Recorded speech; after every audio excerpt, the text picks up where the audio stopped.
Cinema में ऐसे कितने ही बाल कलाकार हुए हैं जिनका बचपन असल में अपने परिवार को पालने में ही गुजर गया।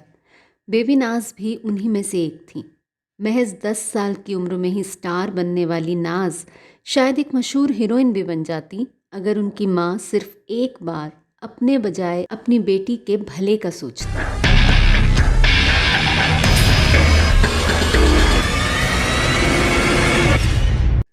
बेहद खूबसूरत, मीठी आवाज़ और प्यारे से चेहरे वाली नाज का असली नाम था सलमा बेग। 20 अगस्त 1944 को जन्मी सलमा के पिता फिल्मों में स्ट्रगलिंग राइटर थे, मगर उससे घर नहीं चल पाता था। इसी वजह से उनके माता पिता के बीच हमेशा तनातनी रहती। फिर उनकी माँ ने घर खर्च चलाने के लिए अपनी बेटी को 4 साल की उम्र से ही स्टेज शोज़ के लिए भेजना शुरू कर दिया। उधर उनके पिता के एक दोस्त ने उन्हें स्टेज पर नाचते देखा तो अपनी फिल्म में काम करने का ऑफर दिया। उनके पिता तो नहीं चाहते थे, मगर जो घर के हालात थे उनमें शायद कोई और चॉइस भी नहीं थी। एक बार फिल्मों में काम करना शुरू हुआ तो सारा भार नाज के नाजुक कंधों पर आ गया। वो सुंदर तो थी ही, उनका अभिनय भी इतना नेचुरल और फ्लॉलेस होता था कि जल्दी ही वो डिमांड में आ गई। नरगिस ने उनका एक शो देखा था और उनकी सिफारिश पर राज कपूर ने उन्हें अपनी फिल्म बूट पॉलिश में लिया। मेरे को भूख लगी है, मेरा पेट भूखा है, मैं लंगड़ी हूँ, मैं अंधी हूँ, मेरे माँ बाप मर गए भाई जी। ये फिल्म रिलीज होते ही बेबी नाज देश में ही नहीं दुनिया भर में मशहूर हो गई। ये फिल्म कांस फेस्टिवल में भी दिखाई गई और वहाँ जूरी ने बेबी नाज और मास्टर रतन दोनों के ही परफॉर्मेंस को बेहद सराहा। लेकिन इससे नाज की ज़िंदगी में कोई पॉजिटिव चेंज नहीं आया, बल्कि इसके बाद तो उनकी माँ का लालच और बढ़ गया। उन्हें 4-4 शिफ्ट में काम करना पड़ता। उसके बावजूद घर में किसी को उनकी परवाह नहीं होती थी। कितनी ही बार वो थकी हारी शूटिंग से लौटती और माता पिता को लड़ते हुए पाती और यूं ही भूखे सो जाती। फिर एक वक्त आया जब उनकी माँ ने उनके पिता को छोड़ दिया और दूसरी शादी कर ली, लेकिन नाज को अपने साथ ही रखा।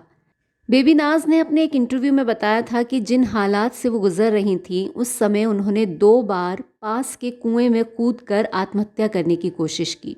दोनों बार उनकी आया ने उनको बचाया और जब माँ को पता चला तो वजह जानने की बजाय उन्हें थप्पड़ मारा गया। और ये भी मत कहना कि सौतेली माँ की वजह से मुझे ये घर छोड़कर जाना पड़ा है। बेबी नाज की ज़िंदगी में एक मौका आया था जब वो इन सब से बाहर निकल सकती थी और उनका करियर बतौर हीरोइन शायद कामयाब होता, मगर ये उनकी माँ के लालच ने नहीं होने दिया।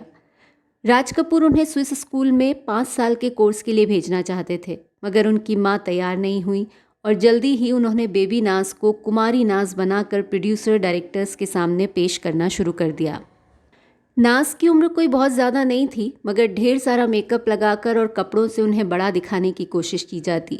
कुछ एक फिल्म मेकर्स ने उन्हें फिल्म में काम दिया भी, मगर वो उनके स्तर की फिल्में नहीं थी। मगर उनकी माँ को बस फिल्में साइन करने से मतलब था, इसीलिए नादिर शाह, लंबे हाथ, रॉकेट गर्ल, गंगू जैसी करीब 30 फिल्में करने के बावजूद नाज बतौर हीरोइन अपनी पहचान नहीं बना सकी। हाँ, बहू बेगम, फिर कब मिलोगी, शोर, सच्चा झूठा जैसी कई फिल्मों में उन्होंने जो सपोर्टिंग रोल्स किए उनमें उन्हें काफ़ी पसंद किया गया।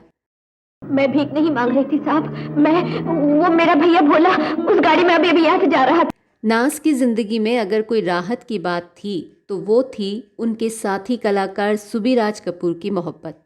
दोनों ने मेरा घर मेरे बच्चे और देखा प्यार तुम्हारा जैसी कुछ फिल्मों में साथ काम किया था। कंकर को पहाड़ बनाना भी कोई तुमसे सीखे। लेकिन जिस पहाड़ की चोटी पर मैं खड़ा हूँ मीना। करीब 5 साल की कोर्टशिप के बाद फिल्म देखा प्यार तुम्हारा के सेट पर ही सुबिराज ने उनकी मांग भर दी।